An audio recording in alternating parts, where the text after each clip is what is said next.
ವಿಶೇಷ ದೇವರಿಗೆ ಪೂರ್ಣ ಕಮಲಾಸನ ದೇವಿಗೆ ನಡೆಸಿಕೊಡುತ್ತಾ ಆದಿಪೂರ್ಣಾದಂತಹ ಅರಸಮಹರ್ಷಿ ಲೋಪಾಮುದ್ರೆ ದೇವಿಗೆ ಹೊಂದಿಸ್ತಾ ಪೂಜನೀಯ ನೀಲ ಮಹಾರಾಜ ಗುರುಗಳಿಗೆ ನಡೆಸುತ್ತಾ ಬಂದಿರತಕ್ಕಂಥ ಎಲ್ಲ ಬಂಧುಗಳೇ, ನಾನು ವಿಶೇಷವಾಗಿ ನಿಮ್ಮ ಹತ್ರ ಇನ್ಫಾರ್ಮೇಶನ್ ಮಾತ್ರ ಶೇರ್ ಮಾಡ್ತೇನೆ, ಭಾಷಣ ಮಾಡಲ್ಲ. ಅಮ್ಮ ಮರಾಠಿ ನನಗೊಂದು ಇಂಟ್ರೆಸ್ಟಿಂಗ್ ರಿಲೇಷನ್ ಹೇಳ್ತಾರೆ. ಈ ನಾಥ ಸಂಪ್ರದಾಯದಲ್ಲಿ ಇಬ್ಬರು ಬಹಳ ಮುಖ್ಯ. ಮಧ್ಯದನಾಥ ಮದುವೆ ಗೋರಖನಾಥ. ಈ ಗೋರಖನಾಥರು ಮೂಲತಃವಾಗಿ ಮರಾಠಿ ಸಂಪ್ರದಾಯದವರು ಅಂತ ಹೇಳಿ ನಾನು ಹೇಳುದಲ್ಲ, ಭೋಗ ಋಷಿ ಹೇಳಿದ್ದಾರೆ. ಭೋಗ ಸಪ್ತಕಾಂಡ 700. If you go to the digital book, digital book ಹೋದ್ರೆ ನಿಮಗೆ ಅದರ ಲಿಸ್ಟ್ ಸಿಗ್ತದೆ. ಅಲ್ಲಿ you can get a lot of information about Boga's inventions in science and spirituality. ಅವರು ಹೇಳ್ತಾರೆ, Boga further says that Gorakha belonged to Marathi race and his successors were active for 11 generations. Agastya probably on the later date reports that Gorakha's school spread over 40 generations administrators. ಗ್ರಾಸರೂಟ್ ಲೆವೆಲ್ನಲ್ಲಿ ನಮ್ಮ ಸನಾತನ ಧರ್ಮವನ್ನು ಸ್ಥಾಪಿಸಲಿಕ್ಕೆ ಸಿದ್ಧರು ಮತ್ತು ನಾಗವಂತದ ಋಷಿಗಳೇ ಕಾರಣಕರ್ತರಾಗಿದ್ದಾರೆ. ಇನ್ನು ಮಚ್ಚಂದ್ರಿಯವರ ಬಗ್ಗೆ ಹೇಳ್ತೇವೆ ನಾವು.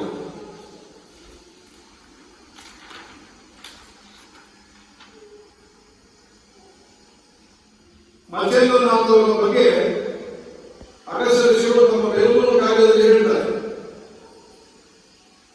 Machiavelli gave rise to 7 prominent disciples.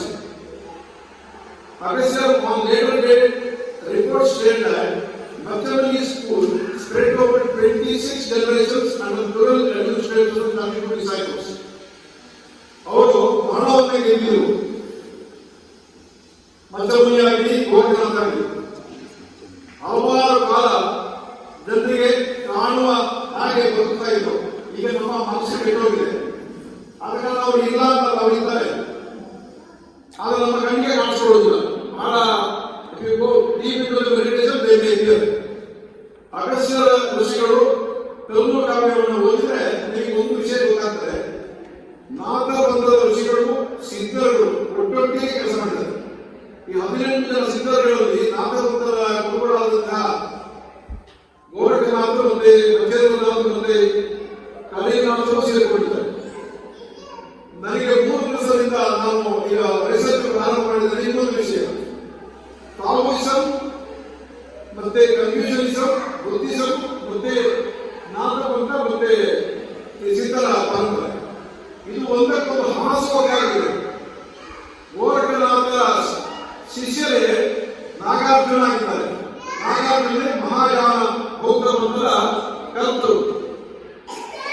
ಆಮೇಲೆ ಬೋಧಿ ಬ್ರಹ್ಮ ಅವನು ಪಲ್ಲವ ಒಬ್ಬ ರಾಜನ ಕುಮಾರನಾಗಿದ್ದ.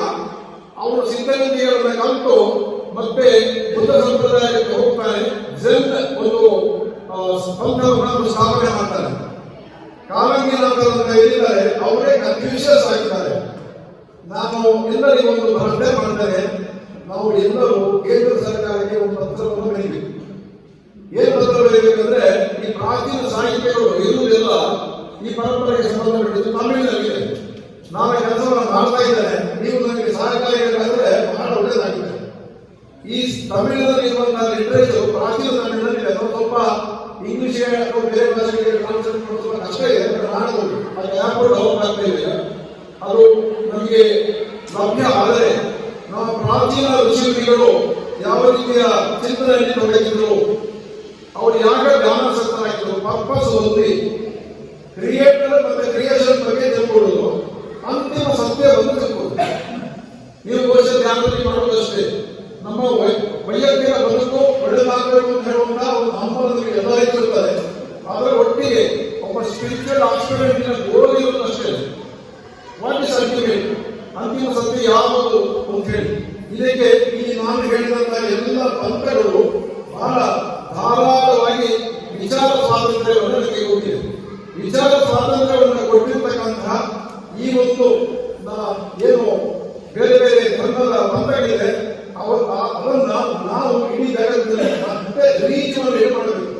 ಇಲ್ಲದಿದ್ದರೆ ನಮ್ಮ ಧರ್ಮಗಳ ಮಧ್ಯ, ಜಾತಿಗಳ ಮಧ್ಯ, ಮತಗಳ ಮಧ್ಯ ತಾರತಮ್ಯ ಯಾವಾಗಲೂ ಸಮಸ್ಯೆ ನಡೀತಾ ಇರ್ತದೆ. ಇದು ಹೋಗಬೇಕಂತಂದ್ರೆ ಬೇಸಿಕ್ಸ್ ಯಾವುದು ಅಂತ ಹೇಳಿದ್ರೆ ಈ ಪ್ರಾಚೀನ ಋಷಿಗಳ ಏನು ಒಂದು ಸಾಧನೆ ಇದೆ, ಅದು ನಮಗೆ ಅದರ ಅರಿವು ನಮಗೆ ಆದಾಗ ಎಲ್ಲವೂ ನಮಗೆ ಪ್ರಾಪ್ತಿ ಆಗ್ತದೆ. ಅದರ ರಹಸ್ಯ ಮಾರ್ಚಿಗಳು ಮೂಲ ಚಿಂತಕರು ಅವರು ಶಿವನಿಂದ ಸುಬ್ರಹ್ಮಣ್ಯನಿಂದ ನೇರವಾಗಿ ಆ ಒಂದು ಮಾರ್ಗಗಳನ್ನು ಪಡ್ಕೊಂಡು ಜಗತ್ತಿಗೆ ಕೊಟ್ಟರು. ಅದರೊಟ್ಟಿಗೆ ಎಲ್ಲರೂ ಸೇರಿಸಬೇಕು. ಇದೊಂದು ಕೊನೆಯದಾಗಿ ಒಂದು ಹೇಳ್ತೇವೆ ನಾವು, ಈ ದೇವಸ್ಥಾನ ಶಿವಲಿಂಗ ಪ್ರತಿಷ್ಠಾಪನೆ ಮಾಡಿದ್ದನ್ನ ಅಲ್ಲಿ ನಿಮಗೆ ಪುರೋಹಿತರು ಹೇಳಿದ್ದಾರೆ ಅಗಸ್ತ್ಯರು ಹೇಗೆ ಮಾಡಿದರು ಅಂತ ಹೇಳಿ. ಅದು ಹರ್ಬಲ್ಸ್ ಅನ್ನ ಸ್ಯಾಂಡಿಗೆ ಸೇರಿಸಿ ಮಾಡುವಂಥದ್ದು. ಅವರ ಪುಸ್ತಕಗಳಲ್ಲಿ ಸಾಲಿಡ್ ಆಗುದಿಲ್ಲ, ಆ ಸಾಲಿಡ್ ಆಗಿ ಒಂದು ವಿಧಿ ಇದೆ ಮತ್ತು ಅವರ ಸಂಕಲ್ಪ ಇರ್ತದೆ. ಅವರ ಪ್ರಾಣ ಶಕ್ತಿಯನ್ನು ಕೊಡ್ತಾರೆ. ಅದಕ್ಕೆ ಅಗಸ್ತ್ಯೇಶ್ವರ ಅಂತಾರೆ ಈಶ್ವರ. ಅವರ ಪ್ರಾಣಶಕ್ತಿ ಅದು ಇರ್ತಕ್ಕಂಥದ್ದು. ಇನ್ನು ಪಕ್ಕದಲ್ಲಿ ಇರೋದು ಯಾರಂದ್ರೆ ಪೂರ್ಣ ಮಗಳ ಕಾಮಾಕ್ಷ. ಅದು ಯಾರು? ಪೂರ್ಣ ಮಗಳ ದೇವಿ ವ್ಯಾಸ ಮಹರ್ಷಿಗಳು ಪ್ರತಿಷ್ಠಾಪನೆ ಮಾಡಿರ್ತಕ್ಕಂಥದ್ದು. ಅಗಸ್ತ್ಯರ ಬೆಂಗಳೂರು ಕಾವ್ಯಕ್ಕೆ ಹೋದ್ರೆ ಗೊತ್ತಾಗ್ತದೆ ವ್ಯಾಸರಿಗೂ ಅಗಸ್ತ್ಯರಿಗೂ ತುಂಬಾ ಹತ್ತಿರದ ಸಂಬಂಧ ಇತ್ತು. ವೇದ ಮುನಿಗಳು ಅಂತ ಅಗಸ್ತ್ಯರು ಹೇಳ್ತಾ ಇದ್ರು. ಅವರು ಒಟ್ಟೊಟ್ಟಿಗೆ ಸಂಚಾರ ಮಾಡ್ತಾ ಇದ್ರು. ವೈಷ್ಣವ ಶೈವ ವೇದ ಯಾವತ್ತೂ ಇರಲಿಲ್ಲ. ಅದು ಇತ್ತೀಚಿನ ಯುಗದಲ್ಲಿ ಅದು ಮಾಡಿರ್ತಕ್ಕಂಥ ಎಲ್ಲ ಆಗಿರ್ತಕ್ಕಂಥ ಅವಾಂತರಗಳು. ಇಲ್ಲಿ ಒಂದು ಶಿವಲಿಂಗದ ಪಕ್ಕ ದೇವಿಯನ್ನ ವ್ಯಾಸರು ಬಂದು ಪ್ರತಿಷ್ಠಾಪನೆ ಮಾಡಿದ್ದಾರೆ ಅಂತಂದ್ರೆ ಆ ಧರ್ಮದ ಬೇರೆ ಬೇರೆ ಮುಖಗಳು ಅಂದ್ರೆ ಎನರ್ಜಿಯ ಡಿಫರೆಂಟ್ ಡೈಮೆನ್ಷನ್, ಶಿವ ಇರಬಹುದು, ಬ್ರಹ್ಮ ಇರಬಹುದು ಅಥವಾ ವಿಷ್ಣು ಇರಬಹುದು, ಅದನ್ನು ಅವರು ಅರಿತಿದ್ರು. ನಮಗೆ ಯಾವುದನ್ನು ಬೇಕೋ ಅದನ್ನು ನಾವು ಪಡ್ಕೊಳ್ಬಹುದು. ಇಂತಹ ಒಂದು ವೈಚಾರಿಕ ಸ್ವಾತಂತ್ರ್ಯವನ್ನ ಮತ್ತೆ ಕಾಸ್ಮಿಕ್ ಎನರ್ಜಿಯ ಕನೆಕ್ಷನ್ ಯಾವ ರೀತಿ ಪಡೆಯುವುದನ್ನೆಲ್ಲ ನಮ್ಮ ಋಷಿಮುನಿಗಳು ತೋರಿಸ್ಕೊಂಡಿದ್ರು. ಅಲ್ಲಿ ಹೇಳಿ ನಿಮ್ಮ ಮಧ್ಯ ಅಮ್ಮನ ಮುಂದೆ ನಾವು ಮಾತಾಡಿದ ತಪ್ಪಿರ್ಬೋದು, ಅಪ್ಪ ನನ್ನ ಕಲಿಸಬೇಕು ಏನಾದರೂ ವೆರಿ ಸರಿ mistake forgive me because whatever it has come to my mind, I have spoken to the same and I seek your blessing also. ಹಾಗೆ ಎಲ್ಲರ ಒಂದು ಪ್ರೀತಿಯು ನಮ್ಮ ಕಡೆ ಇರಲಿ ಅಂತ ಹೇಳ್ತಾ ನನ್ನ ಮಾತನ್ನು ನಾನು ಪೂರೈಸುತ್ತೇನೆ. ಹಾಗೆ ದಕ್ಷಿಣ ಕನ್ನಡದಲ್ಲಿ ನವದುರ್ಗಾ ಪರಮೇಶ್ವರಿ ದೇವಸ್ಥಾನದ ಬಗ್ಗೆ ಹೇಳಲು ಅಲ್ಲಿ ಶಿವಲಿಂಗ ಪ್ರತಿಷ್ಠಾಪನೆ ಆಗಿದೆ. ನವರಾತ್ರಿಯಲ್ಲಿ ಅಲ್ಲಿ ಬೆಳಿಗ್ಗೆ ಸಾಯಂಕಾಲ 3-4 ಪೂಜೆ ಹೋಮಗಳು ನಡೆಯುತ್ತವೆ.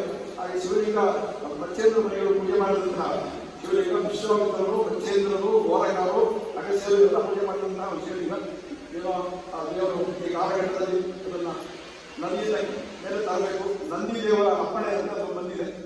ಅದನ್ನ ಪ್ರತಿಷ್ಠಾಪನೆ ವೇಳೆ ನಿಮ್ಮ ಇಡೀ ಗ್ರೂಪಿನವರು ಅಲ್ಲಿಗೆ ಬರಬೇಕಂತ ಹೇಳಿ ನಾನು ವಿನಂತಿಸಿಕೊಳ್ತೇನೆ. ಪ್ರತಿನಿತ್ಯ ದೂರ ಇಲ್ಲ, ಮನೆಯಿಂದ 3 ಗಂಟೆಯಲ್ಲಿ ಅದಷ್ಟೇ ತಲುಪುತ್ತದೆ.